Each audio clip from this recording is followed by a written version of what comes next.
The Geek Girl Riot. Geek Girl Riot.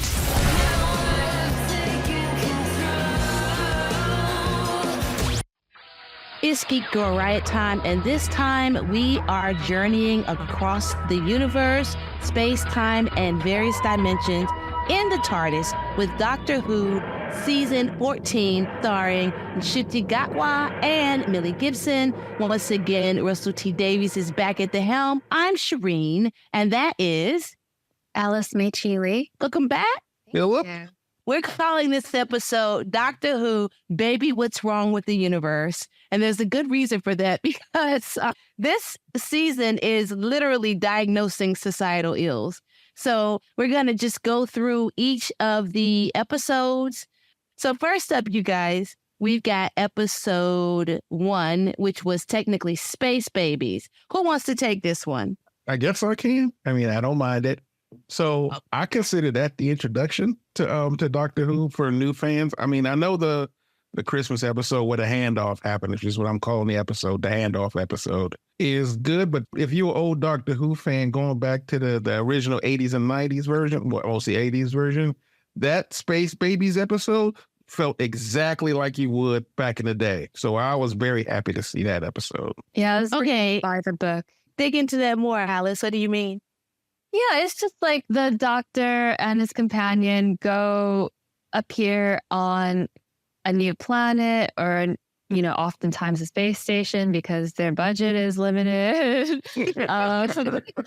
And there's identify a threat and solve it. And there is usually some kind of sci-fi twist where the doctor has some kind of wild genius realization. Is like, haha. I figured it out. And that's very your traditional Doctor Who adventure. Mm-hmm. That's true. It's like, I'm scared. Why am I scared?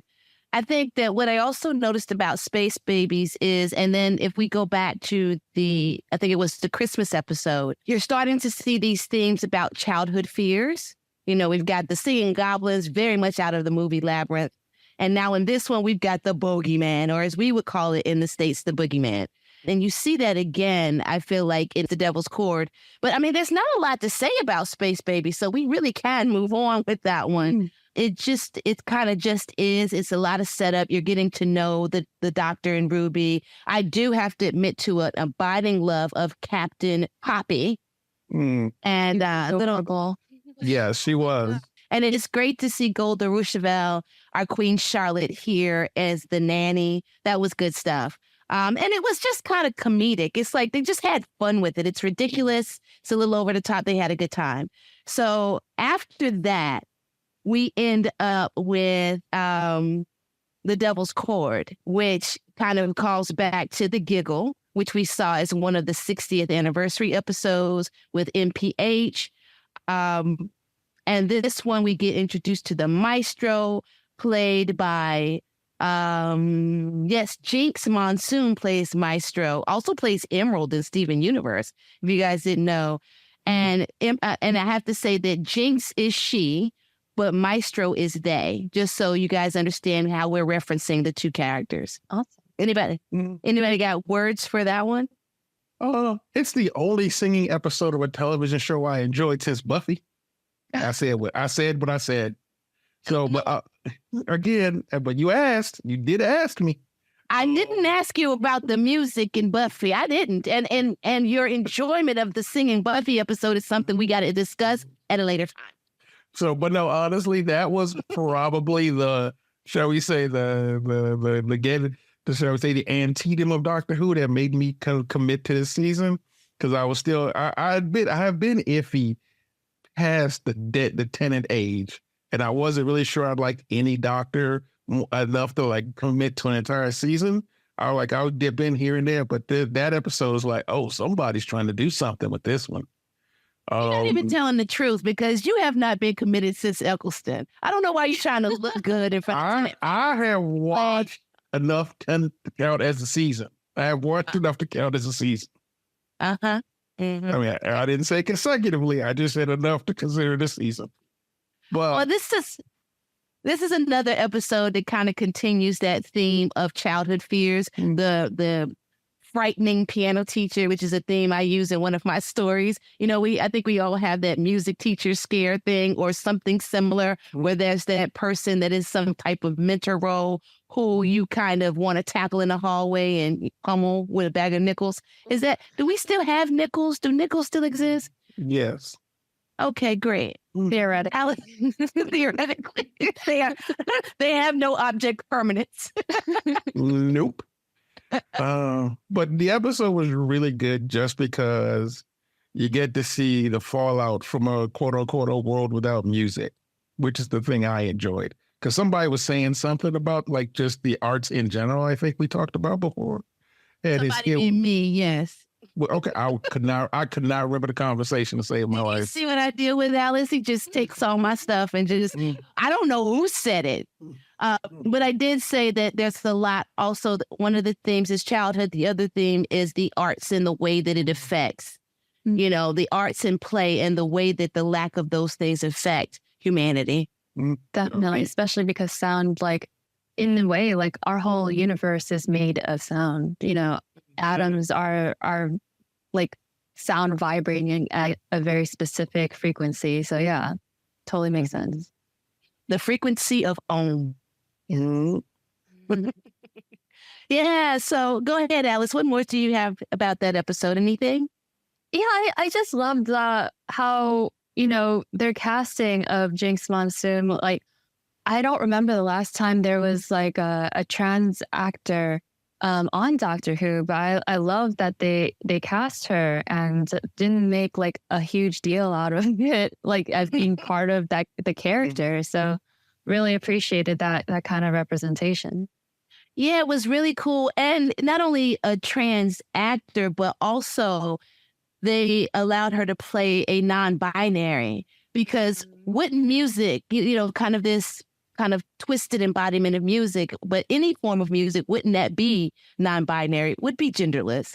And I thought that was a really smart thing, giving that kind of, they're really trying hard to give queer representation across the board. Yeah. And I think, Alice, like you said, they're doing it very harmonically rather than it feeling kind of like just thrown at you. It feels very woven in as we get deeper into the episodes. Yeah, and I think that theme kind of continues with the next episodes that we'll talk about, actually. Mm-hmm. Absolutely. So in that first clutch of 3, the next episode is Boom, and that's an episode in which Stephen Moffat comes back, which is funny because it makes me think of Blink, which is Stephen Moffat's greatest achievement.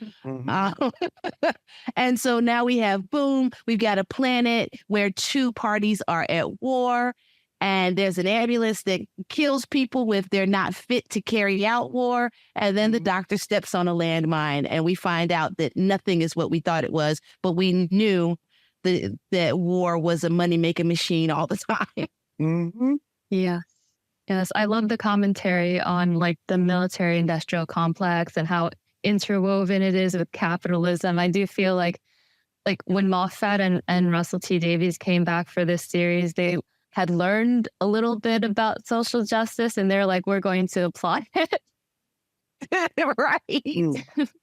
It's true. That's why I called it diagnosing societal ills, because they just go in every direction. Like in the Space Babies episode, they had this comment, and I actually asked Russell T Davies about it. And they had this comment, well, why would you go and make a bunch of babies and then just leave them? And you're like, uh-huh. Why would you do that? Exactly. You're forcing a bunch of babies to be born and then you abandon them. Look at right. Exactly. That's you, America. I love how even in this, like, as we established, it was like your classic Doctor Who adventure. They had an anti-abortion message in it too. Right. Yeah. They keep doing that stuff. And then, of course, the Devil's Court is more about the arts, which we're losing the arts in schools, which we are seeing it have a huge impact on education. And then we get to Boom, which, as you said, Alice, is about the military-industrial complex, about the idea of fighting and killing yourselves just so the corporation can make money. Exactly. And by that time, well, Philip, do you have thoughts? Because I was going to bring in a through line. No, I know. I thought Boom was a really good episode. It was very compact. It was interesting because like Space Babies, it's a small set. Like it's a very small set. And in that small set, they were able to tell that massive story about the military industrial complex, war, weave some a delightful bit of interpersonal relationship. We also get to learn more about Ruby and Doctor's relationship. So I pretty much hit it on the head what that episode was about. So yeah, but I'm so mad they killed that man. Why did they kill that man? And I'm not talking about the first one. I'm talking about the second one. It's like I just realized that I love you. I just realized I love you. What? I'm not gonna lie to you. If that was an American-made television, she would have died before him. I'm okay with that one. I think that neither of them had to die. We couldn't have tackled him out of the way of the beam. It's like Doctor Who has been reading some Gege Akatumi, and it's like, we will crush you. We will break your feelings. But what I was going to bring in as a through line is this is when we really start. We're just burgeoning on noticing the actress Susan or the actress Susan Triad, as she begins to play recurring roles throughout the episodes. We start seeing her again as she's a tea lady. She's a fan. She's the ambulance here in this episode. And so you're starting to go, okay, what's up with that? And I have to admit, this is the first episode of season or series 14 that actually started to feel like they were grasping a hold of something. Like it felt for me like things were coming together, and I was starting to have the kind of impactful episodes. Not that I don't love the silly, almost frivolous ones, but this one had a lot more grab for me, and I felt like, okay, now the season has started. Did either of you feel that way? Yeah, it was definitely the first one I thought had a more serious bent to it. I do feel like there's a recurring theme with this one and the next couple ones being like Dr. Light that I'm a little bit like not super sure about, but like they've been written pretty well otherwise. So I'm like open to forgiving it. Oh, break that down for us, Dr. Light. Dr. Light is usually like an episode that like Blink, for example, where the doctor is not like a big player and doesn't have a lot of, dynamism in it. He doesn't take a lot of action. So like in this episode, he gets stuck on a landmine and he therefore can't really do much. Mm-hmm. Yeah, and I think you see that even more in the next episode that we'll discuss after the break, which is 73 Yards, which really is an analog for me for Blink. Like they are parallel episodes in the way that the doctor is very, very kind of absent. I might be ahead of myself, like with this and the next episode, but like, why does the doctor keep stepping in things that traps him or gets rid of him? Yeah. I know. But that's how the doctor works, though. That's how everything in his life has always worked. What happened? Oh, my bad. That was me. He stumbled into something. Yeah, he's like, oh no, we're not supposed to be here today. I feel like if I were him, I would start sonicking in front of me before I even step anywhere. Like, Look out for those butterflies. Yeah, he really does. So at this point in this season, were you guys looking for anything? Were you anticipating anything with the next few episodes? Since there's, what do we have? Like we have we have 8 episodes in this season. So you're, roughly you're a third of the way through at this point. Were you guys anticipating anything, hoping for anything? Alice, you want to take this one first? Sure, yeah. I mean, I was kind of worried that they would never like address the race issue, because like you got Russell T Davies, who is a white male showrunner, and like oftentimes I feel like when a lot of white writers like have to deal with race issues, they kind of shy away from it. They don't want to tackle it. They might want to like do like colorblind stories. Like so far, I feel like a lot of these episodes could have been any doctor, not even specifically Nshuti's doctor, So I was like waiting for something that was like very, very, like only Ncuti could have done it, and very signature for him. So that's what I was waiting for. And we do get there, and I'm going to save that for the next segment. This is Sherin and Alice Meichi Li and Philip on Geek Girl Riot, talking about Doctor Who. You're back on Geek Girl Riot in an episode we're calling Baby, What's Wrong with the Universe? Because it's all about Doctor Who and how Doctor Who is diagnosing societal ills in this 14th season, which is a co-production of BBC and Disney+. And so we've talked about the first 3 episodes, Space Babies, The Devil's Cord, and boom. But we're going into 73 Yards, which is episode 4, and it's Philip's favorite episode. So I am going to let you take it from here. So basically, they land on the Scottish coast.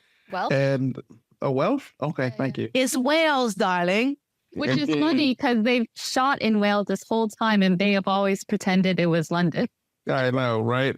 So the doctor ends up stepping on something, and I won't say what, but stepped on something bad. Say what? An episode is out. I mean, it's not like we're previewing. Okay, they step on a fairy ring, which you don't know it's a fairy ring, but it's some type of ring.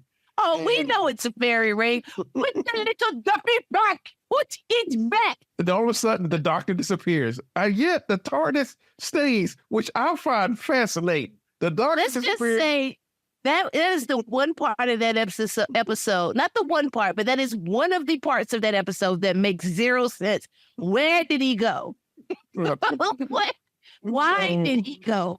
So Ruby goes on this journey that's apparently a lifetime's journey. Wait. Ruby looks up, and 73 yards away from her, she sees a woman frantically gesturing at her. And every time she tries to get close to the woman, she never can do it. So then she meets the jogger, who is once again played by Susan Twist. And Susan Twist runs up to the woman and then runs away scared. And that continues to happen. And you find out Ruby's job is to pretty much stop the world from blowing up. Well, Ruby, thank you. I mean, you're doing this whole synopsis and we haven't synopsized anything else. We just want to talk about it. We don't have a lot of time. So the episode itself it honestly turns into a bit of a fairy tale about Ruby's adventures, her trying to stop the end of the world.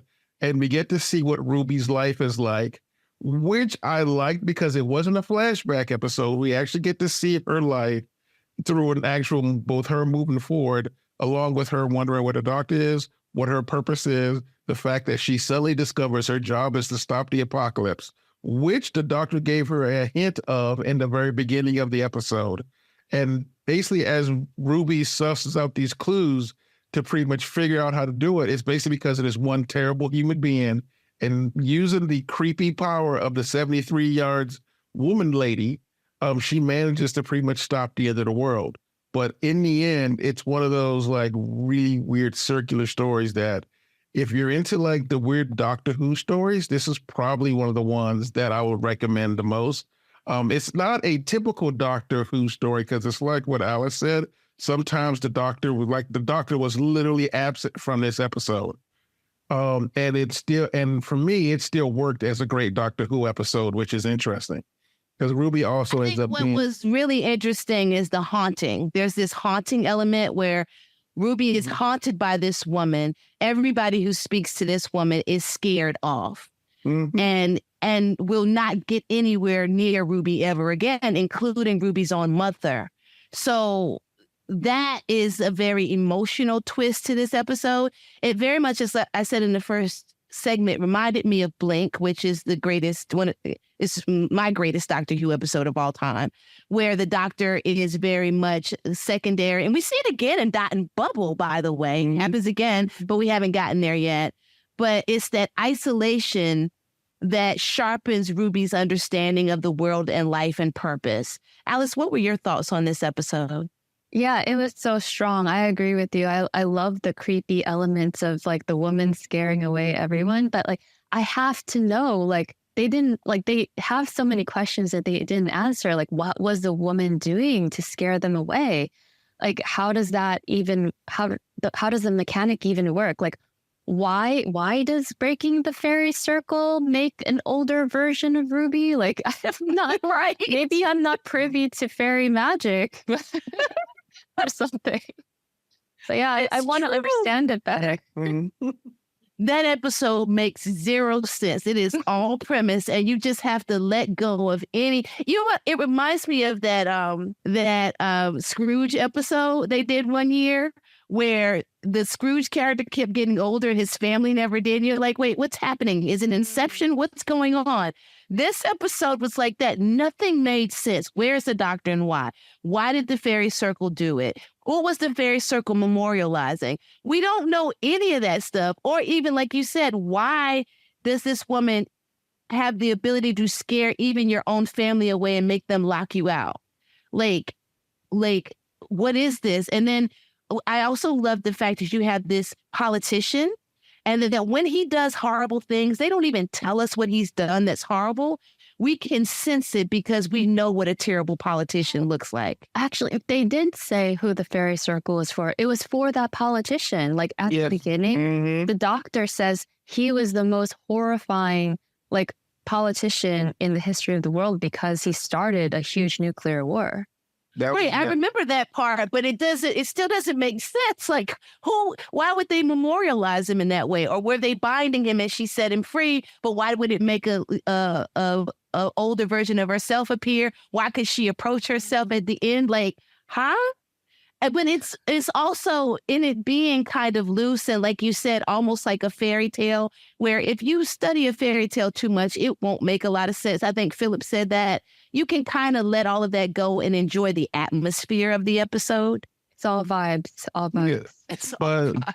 One of the reasons I like that episode as well, it's something they touched on in their Christmas Goblin episode, which is the episode I like the least. It pretty much just says that Ruby's special. Because like you said, there are so many things that don't make any sense, but that episode kind of solidified, along with the next door neighbor lady, who shows up in every Mrs. Flood. Yeah, thank you. Flood. How apparently Ruby is a little bit more special than they're letting on. I mean, they definitely hinted at it in the first episode with her being dropped off by some mysterious figure the doctor barely remembers, and it's snowing every time they think at the right time in most awkward places. But that episode for me kind of solidified Ruby's got a very huge arc coming, and I don't know if it's this season or the next season. She's some kind of impossible girl. That is very clear. And I always thought Mrs. Flood was like older Ruby. I just thought that. And then we see older Ruby and it's not Mrs. Flood. So that theory is out the window. But I think Mrs. Flood has a part to play because we've seen her more than once. But yeah, 73 Yards is, as Alice said, it is all about the vibes, and it is a creepy story as long as you don't think about it. And then you can enjoy it. So up next is, we're going to dedicate a lot of time to this next episode because it is our favorite. It is the fifth episode of the season. It's called Dot and Bubble, and oh my, Alice, take it away. Oh my God. At first, I started getting like Black Mirror vibes, right? Yes. Like that Bryce Dallas Howard episode. Definitely. So I was like, okay, this is fun. It's like a lighthearted Black Mirror type episode. I want to see what they are going to do with it. And, the premise is like the protagonist we're following around, Lindy Pepper Bean. She's surrounded by a literal like social media bubble, which, can be like them calling out the social media bubbles that we all surround ourselves with all the time. Like the algorithm only serves us things that appeal to us. But in Lindy's world, she is only seeing her friends in her bubble. And, if you're me, then you're starting to be like, okay, why are all these faces in her bubble like white? At least that was me. That's when I am like you. Yes. Yeah. So like at first I was starting to get a little mad. I was like, at the end of this episode, I'm going to be like, man, that didn't have to be so white. But then I'm glad I let it play out because they so pleasantly surprised me, because they also subtly dropped hints throughout this episode, like little Easter eggs that like, actually there might be something to it. It's not just the showrunners like like not thinking about race and just assuming that this future is going to be super whitewashed. And, you know, the main plot is that Lindy in this bubble, like, is totally blind to the real man-eating slugs that are eating up all her friends around her.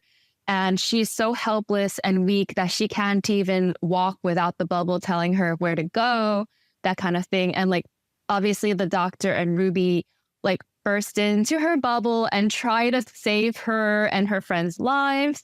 And needless to say, like, they get almost to the end and then it doesn't go so well. Oh my gosh. Oh my gosh. And you know, when the doctor first pops up by himself, sans Ruby, and she swipes him off, I thought, I feel like she swiped him off because he's Black, but that can't be. That, like, I was like, you know, that's not what's happening here. It can't be. Yeah. But then when Ruby, I said, if she talks to Ruby, then I know that they're making commentary on race, and she talks to Ruby.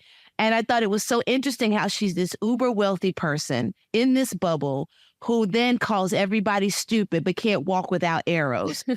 And then what really got me, and we can dive deeper, is, of course, you know, the doctor and Ruby are trying to get her and everyone else that's still alive out. And she meets the idol of this world. What was his name again, Philip? Ricky September. Ricky September. He's the idol of this world, singer and everything. She meets him. He pulls her out of a basically slug alley, and he saves her. And we come to find out that Ricky September is the most amazing person. Even Ruby and the doctor sigh over him, and then they tell each other, hands off, because that's how great he is. But he is the person who turns off the bubble for the rest of, after he uploads his content, he turns the bubble off and he reads books for the rest of the day. Who ever thought of such a thing? I can't even imagine. And he's kind and he's trying to save her. And then we get this ultimate betrayal. Yeah, Lindy goes and she is trying to save herself because the Dot has, you know, realized that they're on to them. The Dot has been orchestrating this whole time, like trying to get the slugs to eat up these white supremacists. But we don't know that yet. We just know they're a bunch of wealthy assholes, right? Right. Yeah. The Dot thinks they're assholes, wants to kill them. You know, Lindy and Ricky trying to fight them off. And then, like, at the last minute, Lindy betrays Ricky to try to save her own butt. And Ricky, R.I.P., dies. Oh my gosh. Sweet September. I actually love this episode because of that, because it's one of those episodes that you honestly think, oh, it's a commentary on social media. Par for the course. And then all of a sudden goes, oh, that's nice. And then all of a sudden it progressively turns into something horribly darker the further you get into the episode. And then it's just like, what did late stage capitalism do to these people? Oh, because they're writing a story about, I mean, it's literally one of the, it honestly is, Black Mirror was a good call, but it's everyone's nightmare, and everyone has done a think piece on how terrible social media can be. And when you combine that with white supremacy, it gets progressively worse, which is kind of what the episode did. Even to the point. So Alice, give us the denouement. Because give us those closing moments that tell us that this is a white supremacist takedown. Yeah, I mean, Lindy goes to where the doctor and Ruby are and tells everyone to meet up with so they can escape, you know, their bubble city, find time. And she sees them, completely ignores them to go to her friends. And then, like, when the doctor and Ruby approach her, she's just like, I'm not going with you guys. Like, even though they can barely walk by themselves, they think that they can survive the so-called, you know, wilderness outside of their city. Like, highly doubt that. But, like, the doctor's offering to bring them in his Tardis anywhere they want that's safe and clean. And they reject him. And they even say that his bigger on the inside Tardis is so-called voodoo, which I thought was very racially charged. Like, why are you going to go voodoo? You know, right? Before you go, like, you know, sci-fi or fantasy or whatever, you know? So, yeah. While mocking him. And that's when the penny drops. Like I was noticing that Ruby noticed it first. Like Ruby is getting visibly angry behind him. And then like when the penny drops for the doctor, he laughs. It's an amazing piece of acting by Ncuti Gatwa. Like he laughs and then it turns into a scream. And I'm like, oh my God, that is so real. It's so real. And it's so impressive because I heard later on that was Nchuti's first day of filming on Doctor Who. Oh my gosh. Yeah. He is incredible. And I think what we get there is the thing that you were longing for in the first 3 episodes, which is they finally deal with the fact that the doctor is a Black man. Mm-hmm. And it's so much, it's for me better done than when the doctor was a woman. And it has nothing to do with Jodie. Jodie was amazing. But it's the fact that it wasn't written organically. This was organic. He is awakening to the first time where he can't persuade people to follow him. Yep. Every other time in his life, those people would have followed him joyously into the TARDIS, and he would have delivered them into a promised land of some sorts. And the episode tells us that the forest outside of the city, Fine Time, is not to be broached. You should not go to that city, right? They can't go home because there are literally kaiju-sized slugs at home.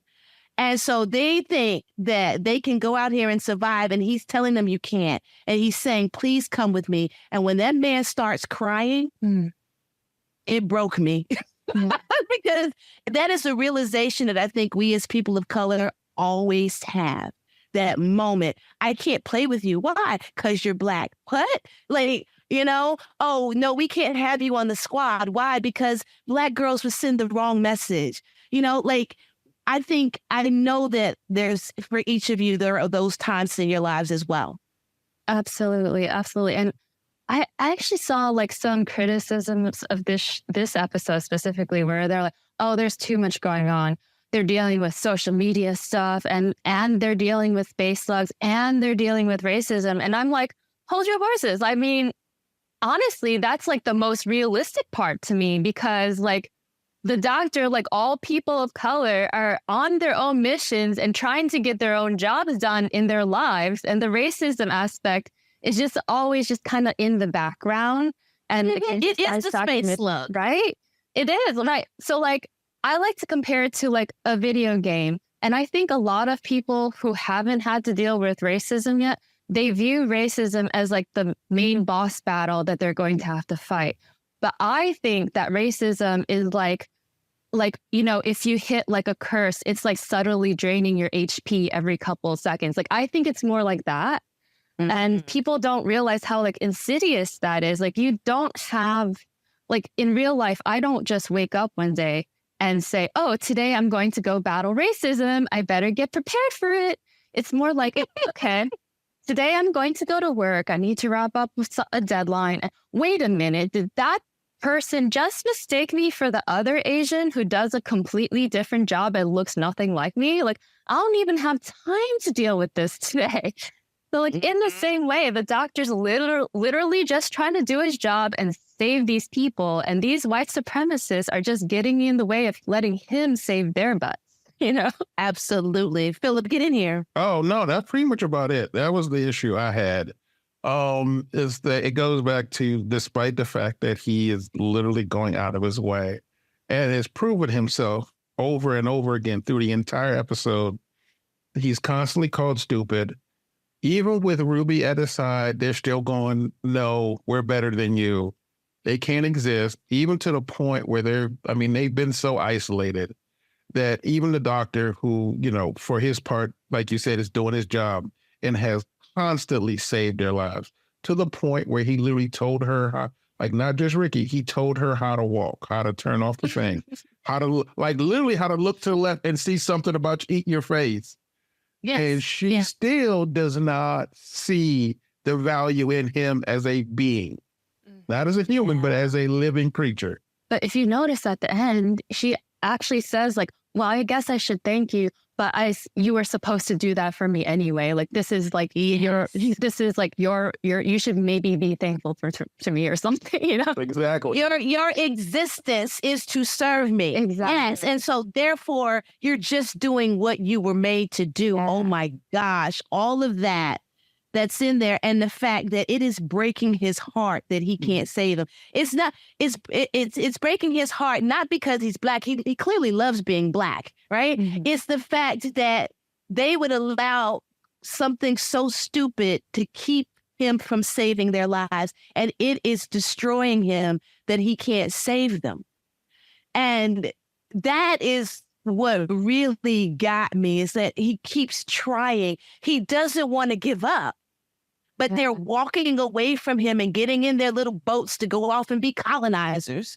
It's so much about our world right now, because if you look at the history of America specifically, a lot of like our social programs have been cut back and cut back and cut back because white people don't want people of color to benefit from it too, even though it hurts them as well.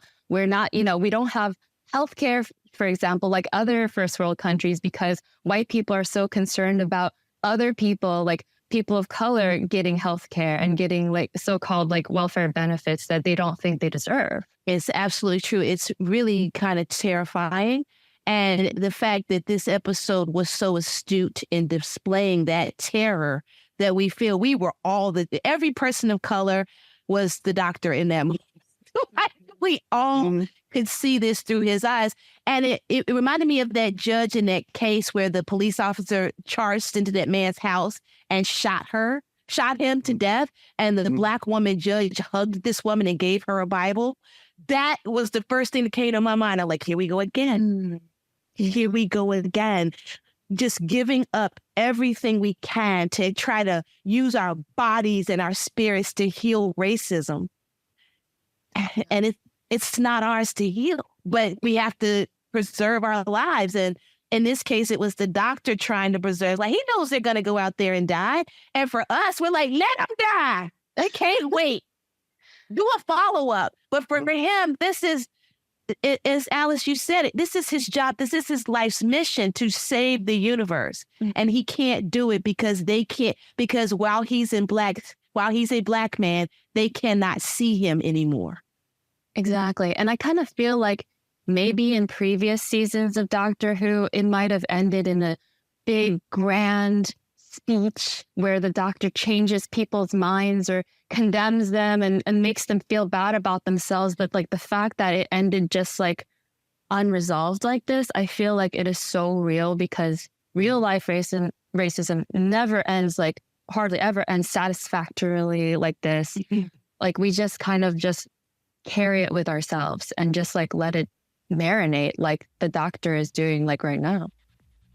Absolutely. This is Sherin and Alice Meichi Li and Philip for Geek Girl Riot, talking about Doctor Who season 14. We'll be back.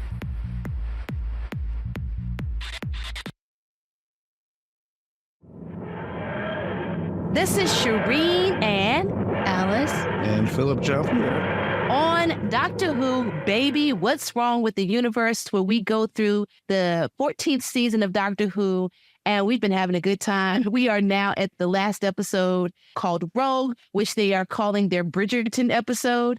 And this episode is literally set up like Bridgerton, and they're going to this ball. It's in the Regency era, and then they notice something ain't right because bodies keep popping up. And it's not as fun as it used to be. And then the doctor meets a very dashing gentleman by the name of Rogue. And there's some mistaken identity. And then we learn there are shapeshifters among them that all look like different owls, which I thought was hilarious. Like, why do they all look like various types of owl? Anyway, the shapeshifters are out there. They're cosplaying in the Regency era. And the Doctor, Rogue, and Ruby are all the best costumes at the ball. Phillips, get into this episode a little bit for me. Honestly, I enjoyed this episode. It's nice, light, and fluffy, and we get the one thing I enjoyed. And this was something I wanted to focus on, is they give the Doctor an actual love interest. Whether it goes somewhere, we don't know. But the thing I enjoyed about it was it didn't look like they were afraid of it.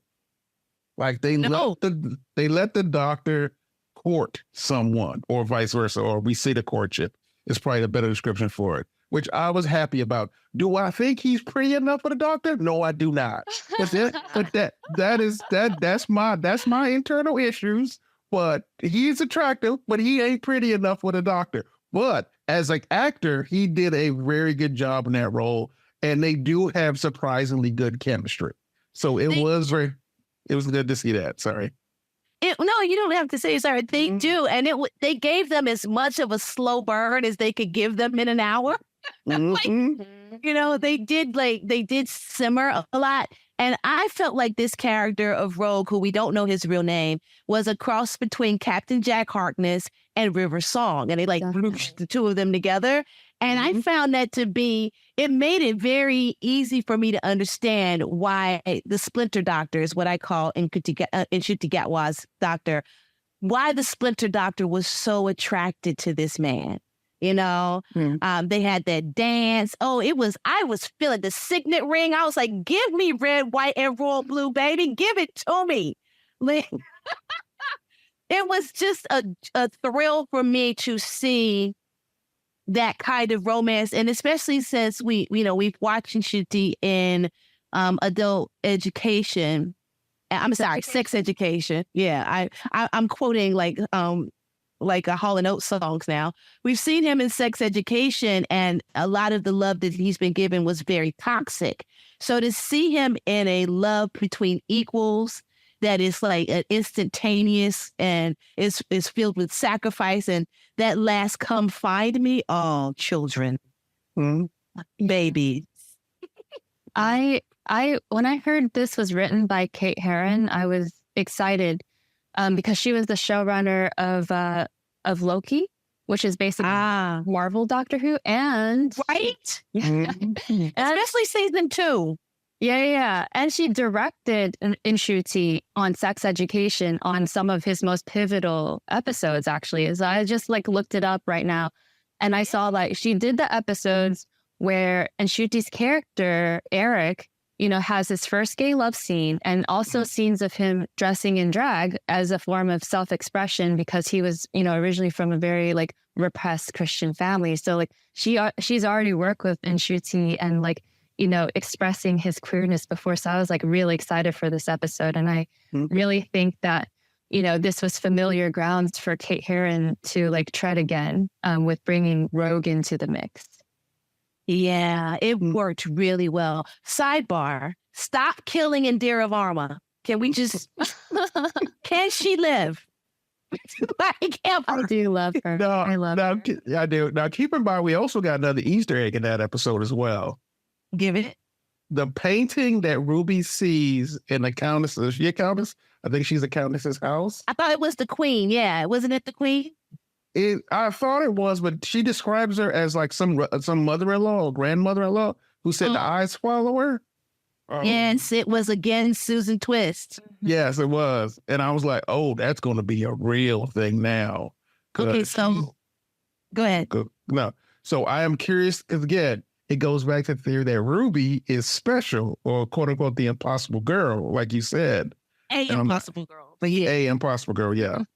So I'm curious to see, like I said, I enjoyed the parallel storytelling in that one too. And, the Bridgerton effect. So. Yeah, so now we know that the final 2 episodes of the season, which are The Legend of Ruby Sunday and Empire of Death, are going to be starring Susan Twist as a character called Susan Triad. And people have pointed out that S Triad is anagram for Tardis. Yeah. Mm-hmm. Yeah. So they pointed that out. They said that she has a leading role, and they pointed out that she has literally been in every episode. I'm going back to Wild Blue Yonder. They have implanted her in every episode. So now we know that that's coming. And it's just what is this going to be? You're we've been promised a big bad since the giggle, something more powerful than Toymaker and Maestro. and or not toy maker, game. What's the MPH character's name? It's the old character. The games keeper or whatever. Yeah, something like it was game something. Game something. Yeah, I keep calling him toy maker because DC. Anyway, but yeah, so we've been hinting at something more powerful than the two of them, who actually rules the two of them, and we keep seeing Susan Twist. Is she the ultimate big bad? Or is she maybe a hero that's trying to fix all of this? Is she, Helena Bonham Carter later in life? Who is she? And I think that intrigue, along with the way that from Boom on through to Rogue, we're really getting some juice in this season of Doctor Who. Mm-hmm. Definitely. That's like I said. It's a great episode. Yeah. Like it's fun. It was fun. And it was a nice come down from Dot and Bubble. So, yeah. It was almost kind of funny because it was like the opposite of expectations because they do the Bridgerton like colorblind thing in the past, whereas Dot and Bubble is like kind of futuristic, yet it's like in a white supremacy and you don't expect it to be that way around. Right? And they start getting into alternate dimensions. So let's go from what we're expecting because we've got like about half of this segment left. What are we expecting in the future? Before I get to that, I want to point out that, there's big themes of being orphaned, but there's also big themes of motherhood, but also fatherhood, because the Doctor has told us that he has children. I don't remember whether we've ever heard the Doctor having children before, but that kind of idea is interesting. So what are you guys looking forward to or hoping for as this new Doctor goes forward? Oh, Alice, I'm waiting on you. Yeah. Sure. I personally want to see them deal with race more because it's not, as we all know, living in these bodies, it's not a one episode thing, it keeps going, I want to see them handle, maybe like have the Doctor come to a realization that when he dismissed Martha's racism concerns in previous seasons, like, maybe he was wrong about that. Yes. Yeah. Remember, like, Martha would tell him, I don't think, like, I would fit in this time. And then he was like, just walk around like you own the place like I do. It's like, must be easy for you to say that, Doctor, as David Tennant, right? Right. Right. Oh, I hope they bring Martha Jones back and give her due because the fans were horrible to that character. Yeah. And I just feel like, I can't think of her name now, the actress, but I love her and she deserves better. And I would love what you're saying if he goes to see Martha Jones and he tells her he's sorry and they hug because Black solidarity. Yeah. And of course, like, it would be nice to see him actually find Rogue again and reconnect. That would be cool. I don't think we're going to get that this season. I'm betting we're going to get that in season 2, but it's Freema Agyeman, by the way, is Martha. Love and I love her so much. But yes, we got to get Rogue back, right? We've got to have those moments where they keep getting thrown together and torn apart. Mm-hmm. Philip? Actually, I'd like them to kind of, once we explain on a storytelling, I'd them explain Ruby more. I actually would like Rogue to come back at the end of the episode, like end of the season. Like, I actually do want that to happen. I know it may not happen, like you said, but it'd be nice if he comes back because I don't know, for some reason it feels like he needs to come back sooner rather than later. In my opinion, I'd like them to have a scene where we get to see the people from Dot and Bubble all laid out and dead because they were murdered by the bear, by the whatever. Something. Oh my God. Yeah. I would like to see the Doctor go back to find time and see a utopian society of all space slugs just living their best life. Exactly, y'all. With them having the giant mural of how they killed all the two-legged bipods to take over the world. But that's a petty level of it, the storytelling for me. Honestly, like you said, I'd like them to explore the racism thing. I'd like them to do an episode where they apologize to Jodie Whittaker for that terrible writing her season. It would be nice if we just go up to him and go, I'm sorry. My bad. I know you went through some stuff. Right, go ahead. Like, I know you went through some stuff. I understand. I'm sorry you had to do that. Go do your thing now. If they had only organically made her a woman the way they organically made the 15th Doctor a black man and gay. It was organic. But with Jodie, it was like speechifying. Jodie Whittaker, it's all this speechifying, and I'm a woman now. We were like, okay. Thank you. It's like, thank you, Shug Avery. I don't know. Yeah. I mean, but the other thing about the Doctor is I don't know what to expect, and that's the best part about it. Like, I'm looking forward to it, and I don't know what to expect. Like, did I expect Dot and Bubble? Nope. Did I expect 73 yards? Nope. So the only thing I can look forward to is, can we please know what Ruby's gone through and why it keeps snowing every time they think about the past, and who that person who pointed at the Doctor was, who you were like, oh, they see them. So. Well, they said the Doctor and Unit investigate Ruby's past, but as the time window reveals horrifying secrets from Christmas Eve, the mysterious triad technology unleashed the greatest evil of all. That is the description of this upcoming The Legend of Ruby Sunday episode, and we get Rose back, daughter of Donna, who I really wanted to see become a companion. So hopefully at some point we'll get that. But yeah. So that's what's coming. But it is, I agree with you, Philip. It's the fact that they have surprised us at every turn that is what makes this season so delicious. And that they've also pulled an Andor. I'm like, what is going on with Tony Gilroy and Russell T Davies? Like, what happened? Because they are swinging. Yeah. They're swinging at white supremacy. They are swinging at misogyny, at all kinds of discrimination and racism. It's like, wow, what happened? Yeah, like I was like surprised that in the Bridgerton colorblind episode, like they still had an issue with queerness. Really, what are they doing on the dance floor? Scandal. And the fact that going back in a way to Dot and Bubble, these shape-shifting owls, I forgot their names, but they lived for scandal. They were cosplaying and going into these fandoms, searching out scandal and searching out people's skins to put on, like literally cosplaying human beings.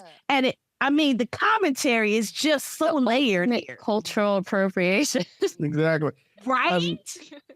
I think from a sci-fi perspective, what I enjoy most is that somehow aliens, we beamed Bridgerton into space, and their first thought is, we're going to go back in time and pretend we're humans. And I'm like, so we can eat the earth. They're like, we're going to eat every human on earth up. We're going to cosplay them all until we destroy them all. It's amazing. So we have got to wrap up this episode. This is the Doctor Who Baby What's Wrong with the Universe episode. And as far as the Doctor Who universe, everything is looking pretty right. I am Sherin, and that is Alice Meichi Li. And I am Philip. And I think we got to do another one. So look for us. We'll be back.